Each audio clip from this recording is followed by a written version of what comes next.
Hello friends, आज की video में हम करेंगे क्लास 12th का चैप्टर फर्स्ट सॉलिड स्टेट का टाइप्स ऑफ क्रिस्टलाइन सॉलिड्स। पिछली वीडियो में हमने किया था क्लासिफिकेशन ऑफ सॉलिड्स। अगर आपने वो वीडियो नहीं देखी है तो उसका लिंक आपको डिस्क्रिप्शन में मिल जाएगा, उसको देख लीजिए आप। तो चलिए चलते हैं अब आगे। लिखिए टाइप्स ऑफ क्रिस्टलाइन सॉलिड्स। पिछली वीडियो में हमने किया था क्रिस्टलाइन सॉलिड्स। क्रिस्टलाइन सॉलिड्स होते हैं चार टाइप के। कौन से?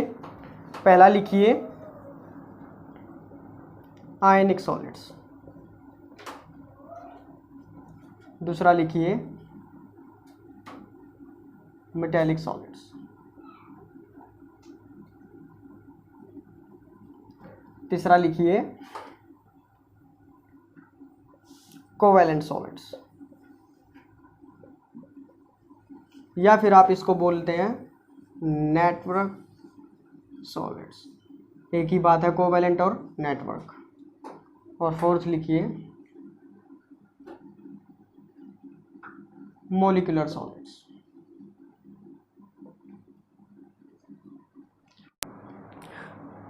तो चलिए स्टार्ट करते हैं। आयनिक सॉलिड, मेटेलिक सॉलिड, कोवैलेंट और मॉलिक्यूलर। लिखिए पहला पॉइंट, जो आयनिक सॉलिड्स हैं उनके जो कंस्टिट्यूएंट पार्टिकल्स होते हैं वो किस चीज़ से मिलके बने होते हैं। अब आयनिक है तो ऑब्वियसली आयंस होंगे, तो लिखिए constituent particles are ions. Ions मतलब एनायन या फिर केटायन। अब मेटेलिक के केस में देखिए, नाम देखिए मेटेलिक सॉलिड्स, तो ऑब्वियसली मेटल्स होंगे इसके अंदर सारी। लिखिए इसके जो कंस्टिट्यूएंट पार्टिकल्स होंगे वो क्या होंगे? मेटल्स। कोवैलेंट के अंदर क्या होगा? कोवैलेंट बॉन्ड के बारे में आपने पढ़ा होगा क्लास 10th में।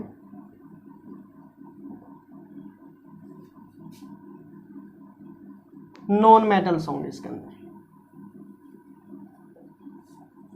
कार्बन, सिलिकॉन, वो क्या होते हैं? कोवैलेंट। जो कोवैलेंट कंपाउंड फॉर्म करते हैं वे एलिमेंट इसमें काउंट होंगे। Constituent particles are non metals.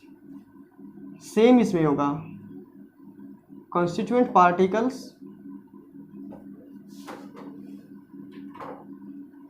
Are non metals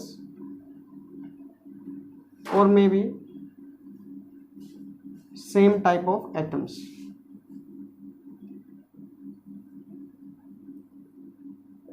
तो ये तो हो गए इनके कंस्टिट्यूएंट पार्टिकल्स, मतलब इनकी कंपोजिशन सभी की।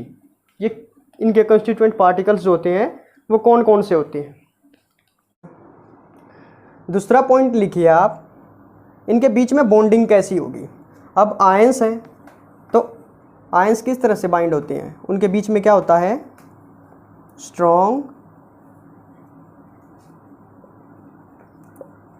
Electrostatic force of attraction. Electrostatic force जिसको आप क्या बोलते हैं? Ionic bond. तो आयंस के बीच में क्या होगा? Ionic bond. मेटेलिक सॉलिड्स तो इनके बीच में क्या होगा? मेटेलिक बॉन्ड होगा। तो लिखिए मेटेलिक बॉन्ड। आप इसको थोड़ा सा खोल के लिख लीजिएगा, दीज आर फॉर्म या bind by metallic bond. Covalent के केस में क्या होगा? कोवैलेंट बॉन्ड के बारे में आपने तो पढ़ा होगा। लिखिए these are binded with covalent bond. लेकिन मॉलिक्यूलर के केस में क्या होगा? वो वीक वैन डर वाल force of attraction.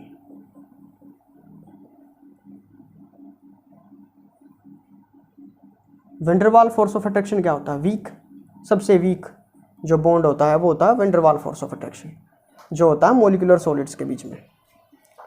Third point लिखिए, थर्ड पॉइंट लिखिए आप इसका, मेल्टिंग और बॉइलिंग पॉइंट, MPT और BPT, मेल्टिंग पॉइंट और बॉइलिंग पॉइंट। कैसा होता है आयनिक सॉलिड्स का?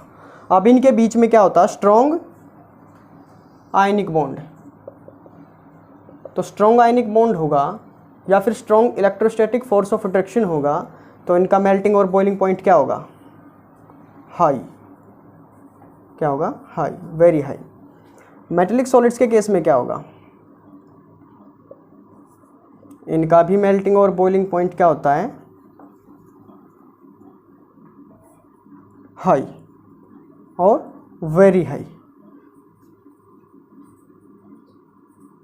एग्जाम्पल, टंगस्टन देखा होगा आपने, जिसको W से डिनोट किया जाता है, उसका जो मेल्टिंग या बॉइलिंग पॉइंट होता है वो पूरी पीरियोडिक टेबल के अंदर सबसे ज़्यादा होता है।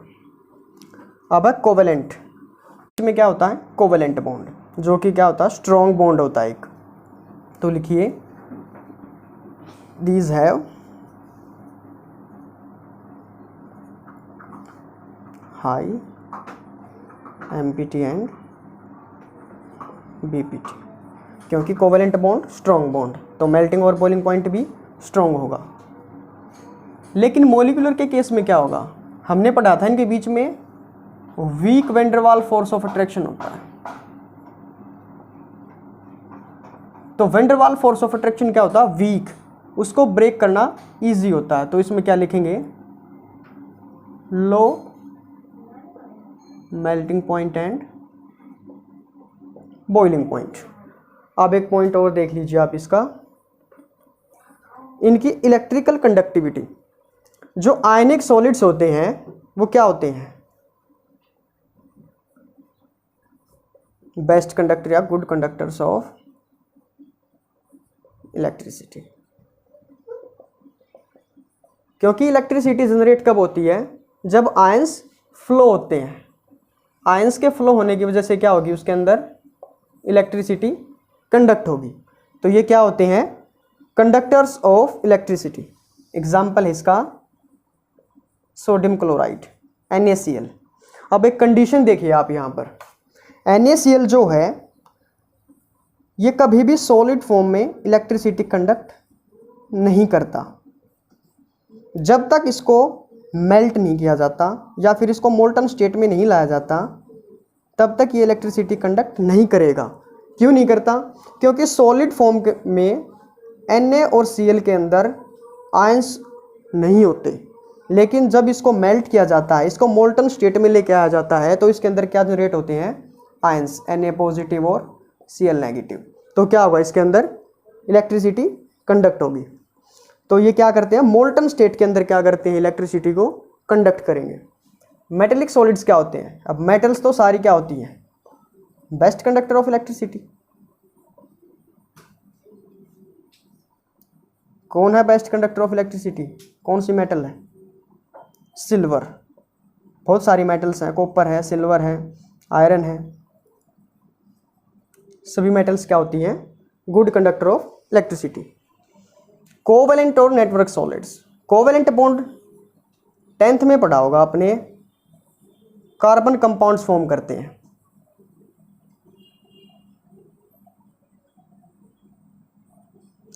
तो कार्बन के ये भी पढ़े होंगे आपने, डायमंड और ग्रेफाइट एलोट्रोपिक फॉर्म होती हैं। तो डायमंड क्या होता है?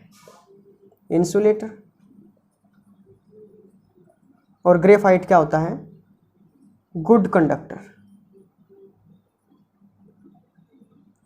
अब क्वेश्चन है कि डायमंड और ग्रेफाइट दोनों कार्बन से बने होते हैं, लेकिन जो डायमंड है वो एक इंसुलेटर होता है और ग्रेफाइट क्या होता है? एक कंडक्टर। तो ऐसा क्यों होता है? क्योंकि जो ग्रेफाइट होता है उसकी सॉफ्टनेस उसकी इलेक्ट्रिकल कंडक्टिविटी के लिए रिस्पॉन्सिबल होगी। क्योंकि जो ग्रेफाइट होता है वो सॉफ्ट होता है एज कंपेयर टू डायमंड। ठीक है जी। तो ग्रेफाइट क्या होता है? एक गुड कंडक्टर ऑफ इलेक्ट्रिसिटी। लेकिन मोलिकुलर सॉलिड्स के अंदर क्या होगा, दीज आर इंसुलेटर्स, ये कंडक्टर नहीं होते क्योंकि इनके अंदर क्या होता है, आयंस ही नहीं होते, नॉन मेटल्स होती हैं ये सारी। ठीक है जी। इनके एग्जाम्पल लिख लीजिए आप। आयनिक सॉलिड के एग्जाम्पल क्या होंगे, NaCl लिख लीजिए आप इसमें। मेटेलिक सॉलिड्स में ये रहे सिल्वर, कॉपर, आयरन। कोवेलेंट में ग्रेफाइट, डायमंड, ये सब इसके एग्जाम्पल हैं। और इसमें लिख लीजिए मॉलिक्यूलर में